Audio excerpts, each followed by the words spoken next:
So I'm Writing a Novel is the show where you join me, Oliver Brackenbury, on the journey of writing my next novel, from first ideas all the way to publication and promotion. In this one-man reality show, I'll share with you my ever-evolving thoughts and feelings on how I write, being a writer, and everything that entails at each stage of the process. I'll also answer listener questions and sometimes interview people who write fiction. If you're the kind of person who likes to learn how things are made and get to know the people making them, then this is the show for you. Last time, I walked you through the outlining of what will be the third story in this short story cycle of an untitled sword and sorcery fantasy novel starring Vo, the warrior woman from a distant island whose secret weapon isn't her bloody great big warhammer, it's her capacity to grow as a person. In that last story, Vo learned that just because you're a big tough warrior type person doesn't mean you don't deserve love and care and tenderness. Then she built on that lesson and turned it around to teach her teacher that you don't have to deserve such things, that the concept of deserving is in fact kind of a fake idea, a bit of a thought prison. What does she learn this week? Well, in this, the fourth story, and the second last one in the first sort of act of the whole novel, she will learn about love. You gotta say it like that. You can't just say love. Gotta be love. Because I am a cis het male who was raised actually by a pretty cool pair of parents, but society definitely got it into me that I need to have a bit of ironic distance between myself and genuine emotion like love. Okay, for your sake and mine, I'm just going to say love from this point on. But yes, I wanted to give Vo a love story, and I thought a good place to put that would be in this first third where she's doing a lot of her kind of growing up from age 19 to approximately 24. Why a love story? How is this a part of her journey? What's the deal there? Well, how it's a part of her journey, so to speak, her character development over the course of the novel, her growing up, I figured that out after I decided I wanted her to have a love story. So what was my reason? Frankly, I liked the character.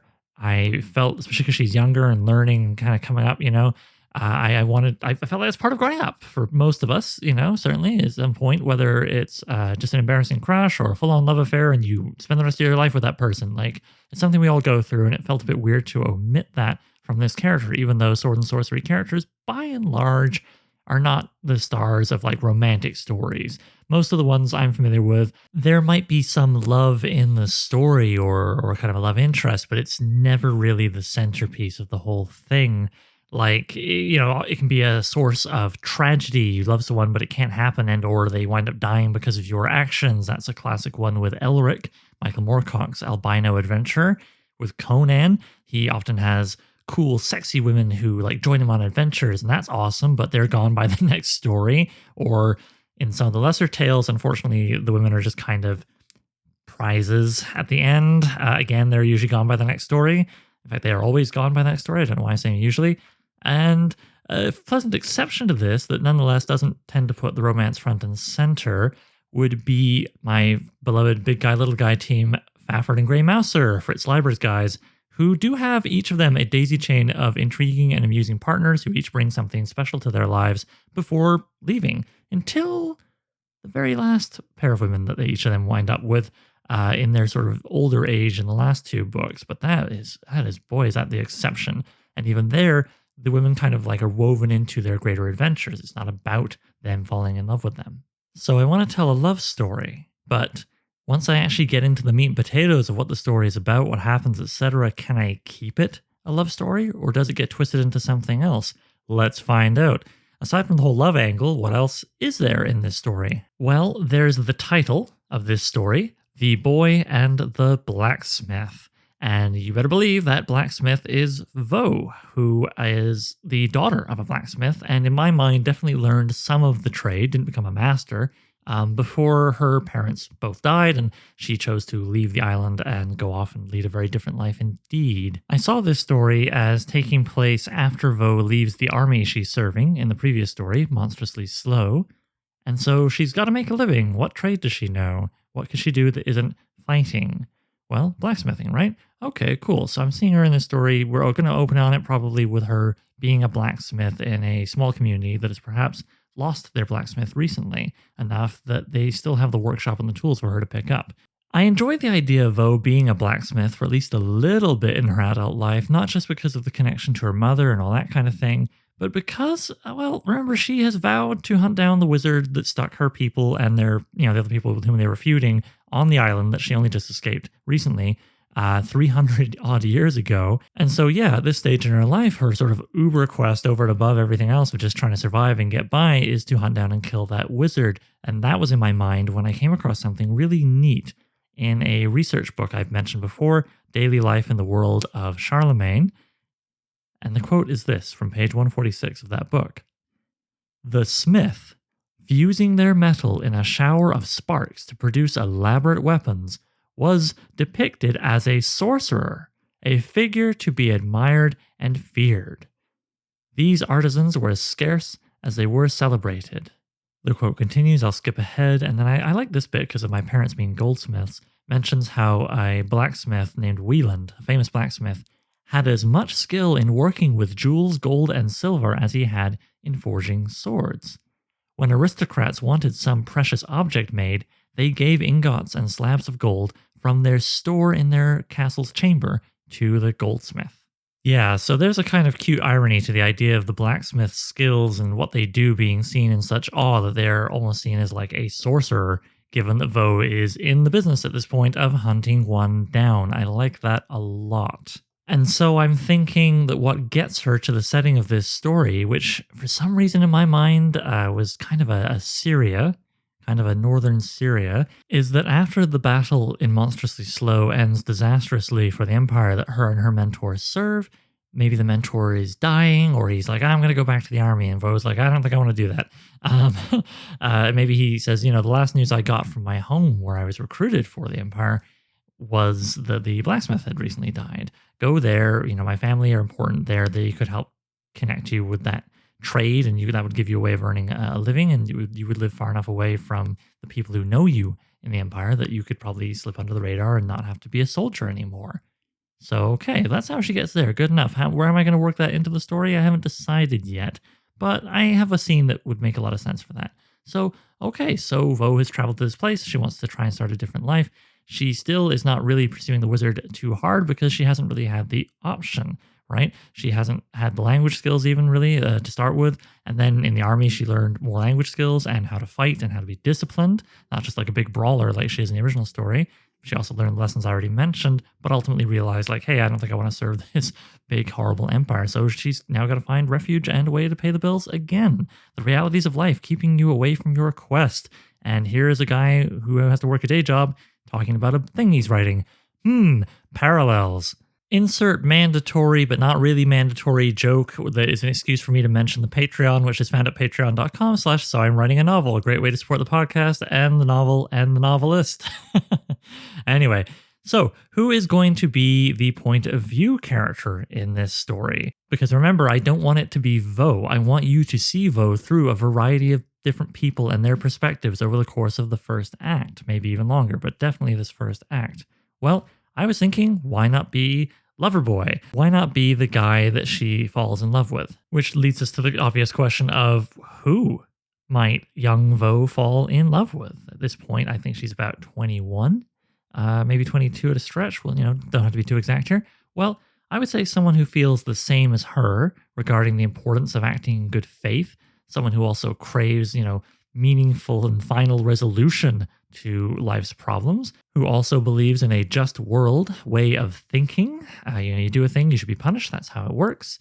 Is perhaps also a craftsperson like her dad, or maybe is, and I underline this, a scholar, and impresses her with how different he is from most of the people that she's known so far. He should be comfortable with who he is, and yeah, maybe instead of being a tradesperson like her parents, maybe the connection is that he tells stories. And maybe even sees in her a legend in the making, ?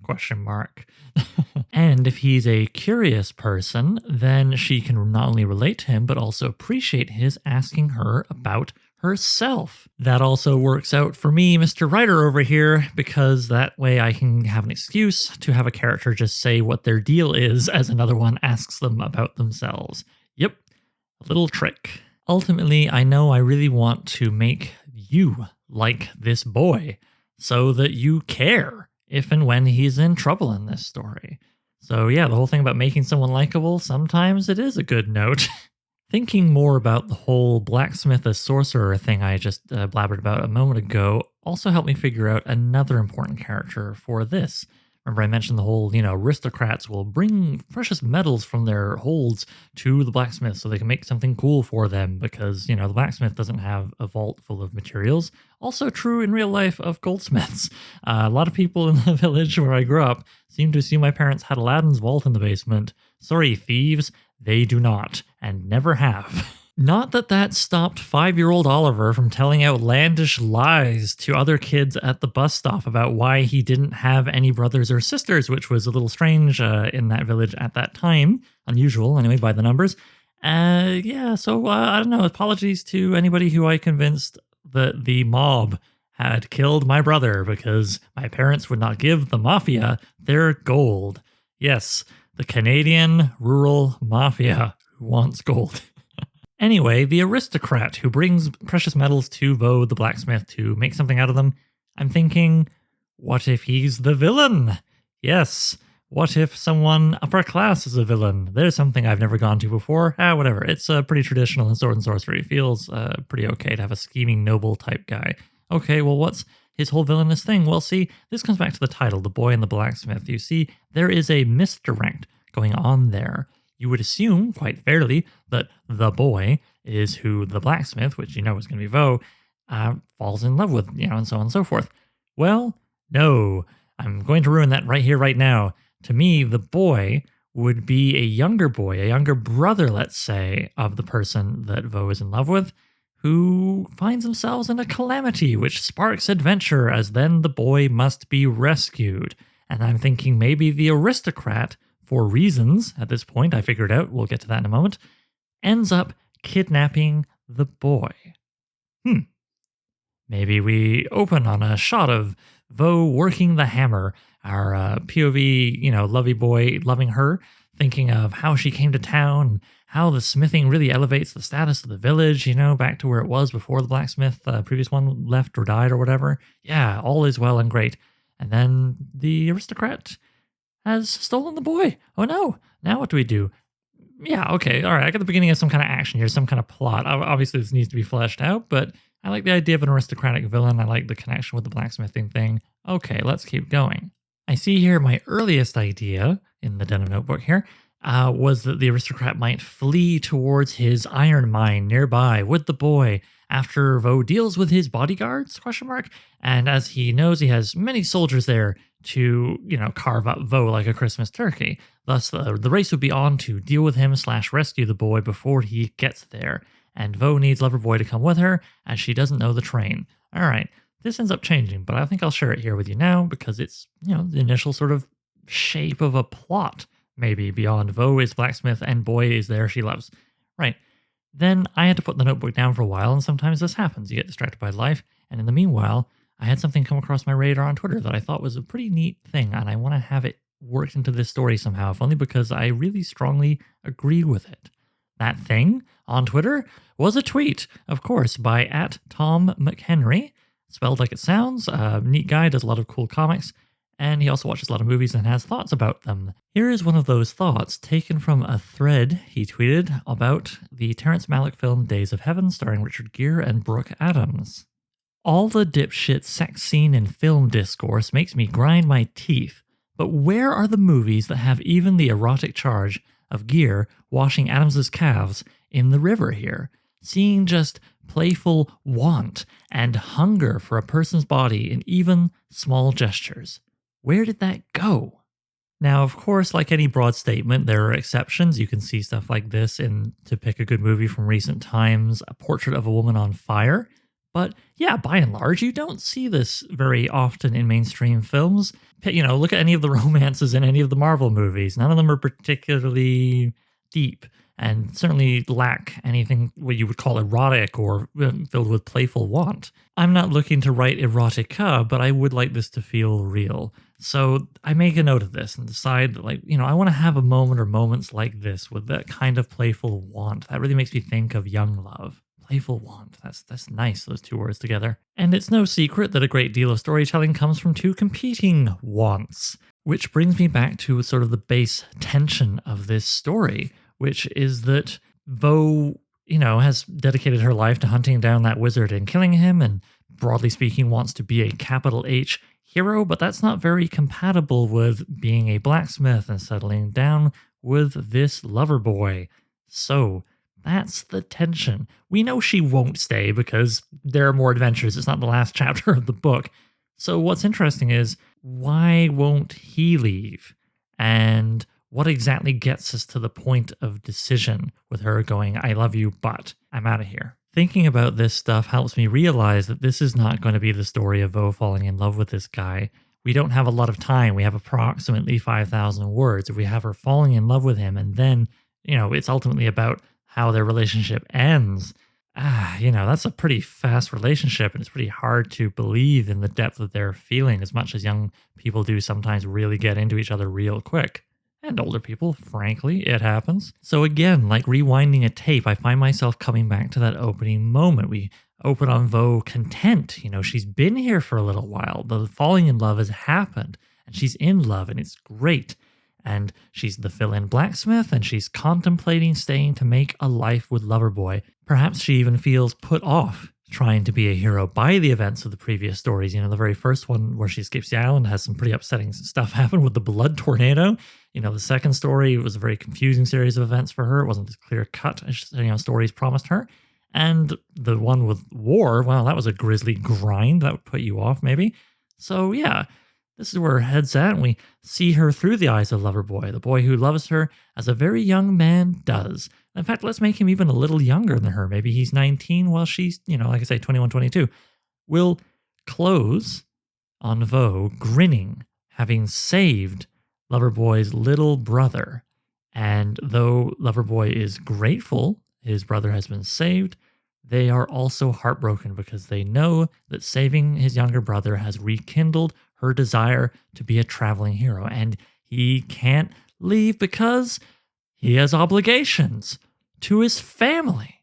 Yeah, maybe he even feels like chained to his family, but he loves them. Yeah, which, funny enough, reminds me of a very different situation with a line I can imagine him saying, one of my favorite lines from Wes Anderson's movies, Moonrise Kingdom, the one about the two middle schoolers that run off together away from their respective home situations to be in love.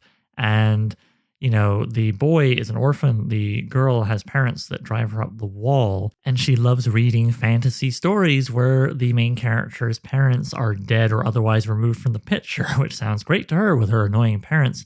And she says to the boy, the orphan, oh, you're so lucky that your parents are gone or out of the picture. And he says, I love you, but you don't know what you're talking about. Weirdly, I could see Vo saying, I love you, but you don't know what you're talking about, to Loverboy, who would himself perhaps say, oh, you're so lucky that your parents are dead. But okay, I've got a beginning and I've got an ending. Great. And I just need to think about, what goes on between those 2 points exactly. Well, this brings me to some of the making things a little more cohesive point in my outlining, where I got to tell myself some basic things like, this is the story. What is the story? It is the story of Vo's first true love and her first victory as a quote-unquote hero, the latter driving her from the former. Cool. What is the plot? The actual sequence of stuff? Well, the plot is, following the kidnapping and rescue of Loverboy's younger brother. Right. The perspective would be third person limited, kind of a camera sitting over the shoulder of Loverboy, and we can hear and see his thoughts, but nobody else's. The tense will be past, that the easiest decision in all these outlines I'm doing. But how about theme and thematic statement? What is it about? What is it saying? These are always good things to know, especially because if I have a better idea of what I want to say, then I can better craft how I say it through scenes and plot and dialogue and so forth. I spent some time scribbling a bunch of different possibilities, mostly coming out of the central tension of the story with, Vo wanting to be with the boy and thinking about settling down, but also still wanting to be a hero. After a bunch of scribblings and aborted little fellows, which is what I call themes that didn't work out, I got to what felt like the most appealing thematic statement, which I felt was telling a story about what you want won't make it true, right? I mean, ultimately, wanting something isn't enough, and rationalizing that want to yourself doesn't make that want any more likely to be gratified. So with Loverboy, I like the idea that what makes him, or part of what makes him fall in love with Vo is very much the qualities that he knows will take her away from him sooner or later. And so he has been telling himself a story about how he'll charm Vo into staying with him in the village forever. Meanwhile, Vo has been telling herself a story about becoming a big hero. And lately, she's been tired enough with that to experiment with telling herself a story about her being happy to settle down with Loverboy. Both of these stories turn out to be kind of false for her, though the first one seems to win out at the end of this short story I'm telling. Okay, well, the little brother is almost more of a MacGuffin at this point than a person. He's just a thing that drives the story as an object that's threatened or whatever. But what about the aristocrat? What about the villain? Well, I like the idea of him using something he had Vo make. Maybe like a kind of weird curved knife designed for sacrificing little boys. Although he doesn't tell her that, of course. And with the little brother as trade, perhaps he plans to bargain with a bizarre wizard or some other magical, terrible thing. Let's get some weird magic into this, right? So he wants to bargain with this wizard thing to make the story the aristocrat tells himself about what he wants to come true. See, thematic statements helping me tell the story. Okay, well, what does he want? Well, the cliche would be that the aristocrat wants power, and I did think about that a little bit. I want to take over the kingdom or whatever. But maybe really, instead of ruling or whatever, what he wants is for his wife to love him not how she loves him, but how he wants her to love him. Perhaps a bit more relatable to the common reading man, woman, or they, them, and shades of what Loverboy and Vo have going on, naturally. Yeah, I want the aristocrat to metaphorically do what it is our Loverboy and Vo need to avoid falling victim to, which is trying to pervert things by forcing what they want to become true, which nobody can really do except good old wizards and whatnot. I mean, that's what magic is, right? It's making something that shouldn't be, that isn't what things are, into what is. And perhaps we can still get some kind of like kingdom power play business in here, just not from the aristocrat seeking power via sacrifice.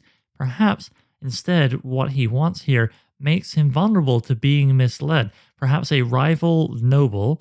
I've been saying aristocrat when I should be saying noble for the time period this is. Oh well, a rival noble could take advantage, lying to him about some wish-granting witch or sacrificial pit, directing our aristocrat villain guy to disgrace himself by kidnapping a small child from a village he rules that the rival lord wants to have, and leading the aristocrat to a trap. Maybe a witch or sentient deadly mushroom patch, I wrote here, and or some hired killers waiting to slay the lord and the boy, who would know, kind of what was going on, alone, away from others, far away from any witnesses, so that the noble and the killers they've hired can control the narrative. Yeah. Ooh, I like this because now the villain is tragic. At this point, I felt the story really coming together, so I spent a page just figuring out a few questions like, would Vo and Loverboy choose to expose the other lord's scheme after they figure it out? How would they figure it out? All that kind of stuff. And then I thought, yeah, you know what? It's time to do the story beat list. Start to finish, what are the broad strokes of what happened? This has so far manifested usually in me writing like a few scribbled notes over the course of a page or two, and then trying to keep it to like one line of the page for each story beat. maybe around a dozen beats, give or take a few, because whatever, right? I mean, as many as I need to get a story from beginning to end. For this one, I got excited. I got real excited. I mean, I love all these little babies I'm outlining and sharing with you via these podcast episodes. But for this one, yeah, I don't know, man. I think I just hit some sweet spot in the brain and I ended up writing something far more detailed. So here it is. For a third and final time, I will ask you to rewind yourself to Loverboy walking through town to greet Vo at the end of her day's smithing, introducing the setting and our protagonist. Then, Vo, beautiful Vo. There she is doing her smithy magic and looking great doing it. Remember, our point of view is Loverboy here. The aristocrat arrives to pick up his dagger thingy. Anyway, then we have the Richard Gere, Brooke Adams kind of thing, sort of playful want, a little sort of sexy times in the sense that not they straight up have sex, but that Loverboy is a bit playful in how he helps her clean up as if she's reached the end of her day of smithing. And she is too. Maybe she dabs some ash on his nose or whatever. I don't know. We'll figure it out later. These are the broad strokes. But yes, playful want. Nailed it. Then, while that's going on, we have the classic little brother interrupts. Maybe he comes by the blacksmithy. He's always somewhere he shouldn't be, complains Loverboy. Anyway, it's dinner time, guys. Come back to the house. And it's going to be kind of a nice house. Some sort of, let's say, burger, some kind of, burgher, some kind of merchant's home, if only to explain why Loverboy is educated enough as he is to be a scholar in the making. This brings us to the next big scene that I realized could do a lot of heavy lifting for me. Dinner. Dinner time. Who's at dinner? Mom, Dad, little bro, Vo, and Loverboy. Loverboy being the middle bro. I like the idea of the mentor from the army story that preceded this, Monstrously Slow, being a much older brother who has gone off away from the family in the way that middle bro will choose not to. Right. As I've said, our story takes place after Vo has been around for a little while and her and Loverboy have already fallen in love, and to my mind, she's already been accepted by the family, or certainly met them a couple of times. So this isn't like, first time dinner with the parents. It's just, it's dinner, but you, the reader, will be meeting the parents, and then there's even talk of a wedding being planned for Vo and Loverboy. Maybe local religion says no sex until marriage, and this is part of what encourages our young heroes to get together. Vo makes it clear her faith says otherwise. Remember I mentioned she has sort of a religious all-mother gardener kind of thing going on that she was raised on.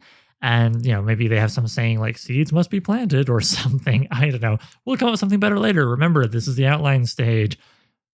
But that's a faux pas. But a horny one that delights and embarrasses Loverboy. Oh yeah, let's get a little more of some of the playful want at the table, something kind of fun. Then we get a reminder of little bro's nature as he gets into something he's not supposed to. Dessert, let's say. Mom scolds him, then scares him with a tale of a horrible thing in the woods, which doesn't work on him. He's basically fearless, but it helps us introduce whatever horrible thing in the woods is that the aristocrat hopes to make a deal with. Then maybe attention shifts back to the dad, who points out that one of the heroes that Vo idolizes was actually quite chaste, and that maybe she should follow her idol. I myself here am thinking of the woman knight Bradamante from Edmund Spenser's The Fairy Queen, although her chastity was a much broader concept than just not having sex. I also like this because maybe Dad has been making an effort to get to know Vo, right? This gets that across, which is nice. And then maybe Vo has a response that, chaste in that context wasn't, entirely had to do with sex or not even necessarily meaning it, more of a heroic restraint and not just giving in to killing people left, right, and center as a way of solving problems. We get some kind of playful, scholarly back and forth between her and the dad, which is nonetheless painfully awkward as it comes down to the whole idea of whether or not Dad's kid and her are doing it or going to do it soon before they're married. Wanting to talk about anything but sex with his parents and partner in the same room, etc., Loverboy, while he knows his dad hates the neighboring lord, so he wrenches the conversation away over to that subject by being like, yeah, I hear Lord so-and-so did something today, and it works. Dad rails about politics. It's clear he does so often, establishing how frustrated he is by their lord being friends with rival lord who sucks, despite rival clearly not meaning well to their lord's people. Their lord being the villain I refer to as the aristocrat, which is something I keep doing because I'm dumb and I need to stop doing it, but I'm not re-recording this whole episode. So maybe then mom or lover boy, they dismiss that as thinking everybody's up to no good. What about this, that, or the other thing? And then as mom and dad debate, the volume of the scene kind of drops down and we focus on Vo and Loverboy, who are in themselves focused on each other much more than the political conversation. Then we cut to them having fun sneaking out of the house, or maybe Loverboy sneaking out and then picking up Vo from the barn where she sleeps. She's not allowed to sleep in the house because they're not married yet. Yeah, okay. And they sneak off to go make with the lovey touchies.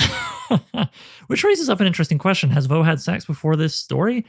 I'm inclined to think she got a lot of those kinds of firsts out of the way before she even left the island, before we even met her. So, yeah, we'll say her and the boy at least fool around. Maybe they have sex. I don't know. The point is that they have the intimate touchy-touchies, as all adults call it, deep in the woods. And whenever that is wrapped up, Vo wants to sleep in the open air as it's such a nice night. Loverboy has doubts, but what is he going to say no to her? He loves her, so okay. Later, whether it's just a bit later in the night or maybe very early morning, certainly no later than like breakfast time-ish, but I think before then, they will be awoken by the sound of the little brother's cries. The aristocrat has a knife to his throat. Loverboy, worried little bro will get his throat cut, wants to follow quietly and wait for an opportunity to save him. Vo is not good at sneaking, I mean, I don't know, maybe she is, she's big, but then how many raids did she take part in on the island against the people that she feuded with? Something to think about later. Then again, she could be a little sneaky at this point because she has no armor or weapons. She did not bring her chainmail or her warhammer for this. Why would she? The important thing is that they follow the aristocrat to the dark site, the place that feeds on little boys or whatever and makes deals with people. Okay. Definitely want to make it spooky, yet kind of natural. I don't like the idea of making it seem man-made. It's going to be some more nature kind of weirdness, right? And the aristocrat holding his knife to the throat of the now gagged little brother makes his plea, and this is with Vo and Loverboy, hiding in the bushes nearby, watching the scene. This will fill them in, as well as the reader, on the aristocrat's motivations. He wants his wife to love him the way he loves her instead of the sort of maybe colder relationship they have, or maybe just straight up she expresses love her own way and he wants her to express love the same way he does. And he thinks if he kills this kid as an offering to this dark, terrible place deep in the woods, he will get what he wants. Hearing his plea is not only some lovely exposition filling in you and Vo and Loverboy on what's going on, I see this changing Vo's mind about being able to learn how to love Loverboy the way he loves her. Ah, yes, because while she does love him, she doesn't really maybe she has some doubts about loving him enough to give up her whole life to be with him. Then maybe Vo desperate to act. I mean, she's still Vo. She's impatient. She wants to solve problems and resolve them. Yep. She finds a decent, let's say, fist-sized rock on the ground. Best weapon she can find. And reveals herself to be like, you stop that. And the aristocrat, brings the blade close, then draws it back, holds, looks stressed. And the aristocrat chokes. He can't do it. At this point, Vo and Loverboy leap into action together to save the bro, except then it turns out there were more people hiding in the bushes around here. Yes, a pair of hired killers. They leap into action, dissatisfied that the aristocrat has not killed the little boy. It was at this point that I got a little stuck, and I just literally wrote the words, "Now what?" And then I thought, what do I want here? I want the aristocrat to die. I want Vo and Loverboy and little bro to live. And the hired killers, well, I think we could have one of them survive, perhaps. But resolving this just with a fight scene that we know Vo will win is boring. However, it's very important Vo saves the day, as that's what will send her off into the next story, what will galvanize her, what will tell her maybe she can be a hero. So I wrote myself 3 little questions here. First one, How can Vo's character save the day as opposed, how can who she is save the day as opposed to her fists? How can Loverboy not be just like a bump on a log here watching Vo act? Maybe he grabs little bro and pulls him away, and little bro is captivated by the violence Vo inflicts on the villains. Loverboy is surprised by how awful it is. Not at all like in stories. And then I wrote, can we give the killers any depth here, or are they just going to be a pair of guys in like black medieval peasant gear with daggers and mustaches to twirl? Now, you heard me basically answer the second question as I was asking it, but the first one and the third one, the first being the most important, how can Vo's character save the day? How can who she is save the day? I still don't have an answer to that. At some point, you just got to move on, especially because I kind of knew everything I wanted to happen after this crucial point, so I thought I should get it down. I write, anyway, big letters, Vo saves the day. And little brother is like, I guess the stories of this dark, terrible place in the woods, that it's full of, let's say, bloodthirsty mushroom men, weren't true. But then Loverboy could be like, and yet the mushroom patches here were fed blood anyway from, at the very least, the dead aristocrat, perhaps a dead killer or two. I like that, by the way, because it helps make the scene just feel faintly ambiguous. I mean, we know all the human stuff, the conniving and whatnot that led to this situation, but ultimately the dark place got fed blood. And so is the dark place actually a very manipulative, powerful force? Let's leave that up in the air. It's more fun that way.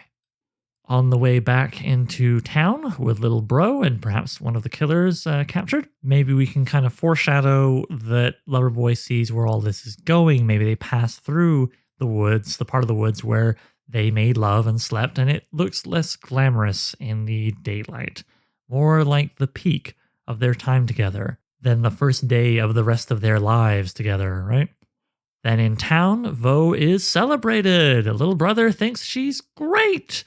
And he picks up an improvised weapon and offers, like a stick or whatever, and offers to be her squire. Because, yes, you see, in the last story of the first act, a story called Disgrace the Stone, I wanted the POV character to be a kind of squire, even if he's not actually called that, a sidekick for Vo, who by that point has become something of a capital H hero like she set out to be. And I outlined that story maybe a year before I continued with where Vo goes after she leaves the island. I outlined the end of the first act before doing any of the middle stories, such as this one. So, am I a big fat genius?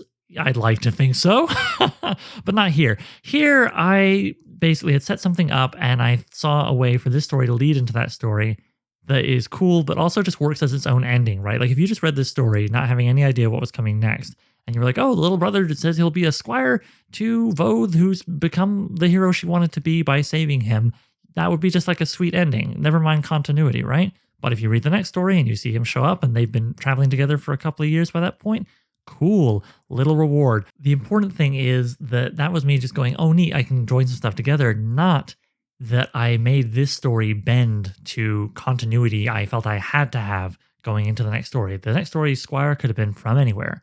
But as it works out, Vo is going to have a third story with one of these three brothers, right? The oldest one by far was the mentor in the previous story, Loverboy, middle brother in this story, youngest brother as Squire in next story.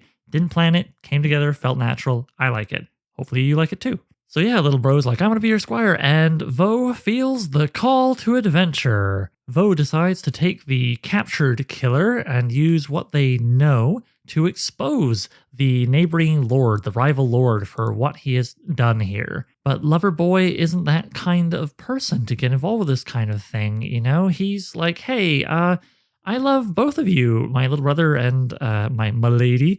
I would like you to just stay and to not rock the boat. I mean, with the aristocrat dead, his rival will get what he wanted anyway, so why risk incurring the rival's wrath, the other lord? And Vo would answer, well, because with that kind of lord, he'd become your lord, what might he do next? And maybe Loverboy here gets kind of desperate and he's like, hey, well, I mean, our love, you and me, saved my little brother, basically, right? I mean, how can you abandon our love? Because If not for their love, they wouldn't have been in the woods otherwise to have heard the boy's cries, right? Now, I appreciate that saying, hey, we had sex in the woods and that's how everything worked out okay, so how can you possibly dump me?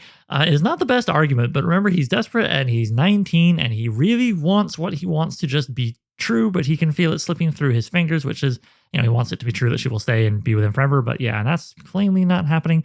And then the conversation, maybe she runs out of knowing what to say to him. It's just kind of like, and then other villagers come over, a constable maybe, and Loverboy gets separated from Vo by the throng. She said she'd think about staying. But though Loverboy is now looking at her, telling himself she will, he really wants that so bad. But he knows she won't, and we have an ending sort of shot that I hope will roughly mimic one of the opening ones, or the opening one of seeing her doing what she's supposed to be doing in his eyes at the beginning, being a blacksmith, being settled and local, and then at the end, we have him seeing her having done and being about to go do more of what she really wants to do, which is be a hero. She seems to be true to her nature, and that nature means not being with him. The end. Yeah, that feels pretty good to me. Of course, it needs to actually be written, and there's those questions in the middle I want to answer, but this feels like plenty to go off of for writing the actual story. And I think when I come back to it to do that, after I've outlined the whole rest of the novel, I'll probably be able to answer that question in the middle about how Vo's character can end up saving the little brother, not her fists. After that, I spend a page doing things I've mentioned in the previous two outlines, where I kind of ran through things that are not conflict and seeing if they are represented in the story, like relating, finding, losing, bearing, discovering, parting, and changing. I also kind of reviewed various types of conflict to see if I had more than one. Worked out okay. I made a note about the setting for future Oliver to figure out because, the previous story was loosely inspired by a Roman Empire era conflict, and I imagined its POV guy related to this story's POV guy as brothers. And we saw him as having had the older brother having had to leave his home in not Syria. And then I asked myself, but do I really want to make this a world of real Earth analogs? And the answer is no. No, I do not. So I suspect at some point I'm going to have to do a bit of world building, just enough to be able to string it all together in my head. I don't know about going full like big Tolkien-esque maps as much as those are really cool to see. But yeah, so I make a little decision about the setting. Like this will definitely not be just me copy pasting Syria. And then I realized, oh man, I got so excited outlining the story, I never really broke down Loverboy beyond what I need him to serve as in the story. And I could probably get away with that, but I find I often learn neat stuff that feeds into the story by doing a full breakdown. So weirdly, that was the last thing I did, and I'm okay with that. Maybe I broke the format that I have come up with for myself to make these stories, but that's okay. I think it's really important not to be a slave to formats or theories or formulas or whatever, especially when they're your own that you've cobbled together. Speaking of going against what you normally do, normally I think my urge would be to now do the detailed character breakdown thing for you, but I am looking at the length of this episode thus far, and this is feeling long enough. So instead, I'll just say that I did do a 3-page character breakdown, and I did learn some neat new stuff about the character, which will funnel into the story that you will eventually get to read. In the meanwhile, I'd be curious, based on the outline I've given thus far, how do you imagine Loverboy, who I have not named yet? I suspect that will happen when I come back to this story and I figure out more details about the culture of the area that this is set in and that he is from. Yeah, what kind of guy do you think this is? I'd love to hear from you, either by email, or yell at me over on Twitter, or comment underneath the blog post for this on the website at soimwritinganovel.com. I'm also curious, do you think this is still a love story? It's not about Vo falling in love, but it's important in the sense that it's about her choosing whether to stay with or turn away from love. I must admit, I don't have a lot of experience writing love stories, so I'm a little unsure. Yeah. In the meanwhile, we're moving onward and upward to the conclusion of Act 1, which will be next week's outline episode, Disgrace the Stone, where Little Bro gets to be the POV character as Vo's squire, quote unquote. After that, I see us getting into some more interviews. I have at least 2 lined up as of this recording. I'm hoping to get more. I'd like to do kind of a brick of interviews, so to speak. Partly, let's be fully transparent here, to give myself more time to outline the middle of the book, which is quite large and weighty, before I start talking about it, but also to break up the rhythm of things. I think like 16, 17 consecutive episodes of story outlines might get a little monotonous. So, yeah, we'll take a break after the end of part one, but we will, of course, come back for part two and eventually three of the novel. Yeah, as ever, thanks for listening, because honestly, me having to articulate all this stuff to tell someone else, to tell you, has been really helping me figure out bits and bobs for these stories that I might not have thought of otherwise. So yeah, thanks. So I'm writing a novel? Features original music by Gloria Guns and is hosted by yours truly, Oliver Brackenbury. If you'd like to submit a question, then please email it to soimwritinganovel@gmail.com. Bonus points if you record yourself and send me an MP3 I can cut into the show. Doesn't have to be fancy, using your phone is fine. Just keep it clear and concise. You can also holler at the show on Twitter. Look for @so_writing. Please consider sharing the show with anybody who might like it, leaving a review on iTunes, and checking out patreon.com/soimwritinganovel. Patrons get to be thanked in the final novel, listen to episodes of the podcast a week early, and even enjoy a bonus podcast called So I Wrote a Novel, where I read and comment on chapters of previous works, starting with my first novel, Junkyard Leopard. Thanks for hanging out with me, and I'll see you soon.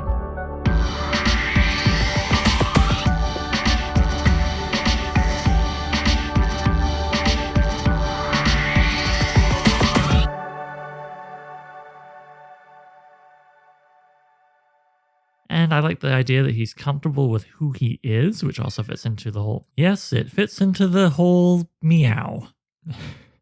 Thanks, Sam.